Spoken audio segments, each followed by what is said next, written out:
Hi every one, welcome to global short and academy. இந்த வீடியோவில் நம்ம எதை பற்றி பார்க்க போகிறோம் அப்படின்னா, ரீவேல்யூஷன் ரிசல்ட் வந்துச்சு இல்லையா. ஸோ அவங்களுடைய ஃபுல் டீட்டெயில் வந்து கொடுத்துருக்காங்க. ரிஜிஸ்டர் நம்பர், கோடு, அதுக்கப்புறமா சப்ஜெக்ட்டு, அப்புறம் ரிசல்ட் வந்து கொடுத்துருக்காங்க.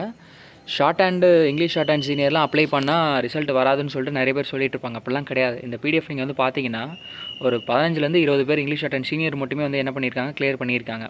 அது இல்லாமல் இங்கிலீஷ் ஜூனியர் பாருங்கள், டிஸ்டிங்ஷன்லாம் கூட எடுத்திருக்காங்க. ஸோ இதுதான் இந்த பிடிஎஃப் நான் வந்து டிஸ்கிரிப்ஷன்லேயும் வீடியோட கமெண்ட்லேயுமே ஃபஸ்ட் கமெண்ட்லேயும் வந்து அட்டாச் பண்ணுறேன். நீங்கள் ஒரு வாட்டி வந்து என்ன பண்ணிக்கலாம், பார்த்துக்கலாம். சரிங்களா? டைப் ரைட்டிங்லேயுமே வந்து பாருங்கள், இவ்வளோ பேருக்கு வந்து பாஸ் போட்டிருக்காங்க. சரிங்களா? ஸோ ரீவேல்யூஷன் அப்ளை பண்ணியிருந்தேன்னா இதுலையுமே ஒரு வாட்டி வந்து என்ன பண்ணிக்கோங்கன்னா செக் பண்ணிக்கோங்க. இங்கிலீஷ் ஷார்ட் அண்ட் சீனியர் எனக்கு தெரிஞ்சு ஒரு 20 பேர் பாஸ் பண்ணியிருக்காங்க ரீவேல்யூஷன் போட்டு மட்டுமே. இன்டர்மீடியட் ஒன்று இருக்குது. அது இல்லாமல் Tamil shorthand senior, Tamil shorthand ஜூனியர்லாம் கூட இருக்குது. சரிங்களா? ஹை ஸ்பீட் எதுவும் தெரியல. இந்த ஜூனியர், சீனியர், இன்டர்மீடியட் லெவலெல்லாம் வந்து ரிவால்யூஷன் போட்டுமே பாஸ் போட்டிருக்காங்க. சரிங்களா? ரிவால்யூஷன் போட்டால் ரிசல்ட் வராது அப்படிலாம் கிடையவே கிடையாது. பேப்பரில் வந்து பாஸ் போகிற அளவுக்கு இது இருந்துச்சு அப்படின்னா கண்டிப்பாக வந்து என்ன பண்ணிடுவாங்க, பாஸ் வந்து போட்டுருவாங்க. சரிங்களா? தேங்க்யூ. நம்ம இன்னொரு வீடியோவில் வந்து பார்க்கலாம்.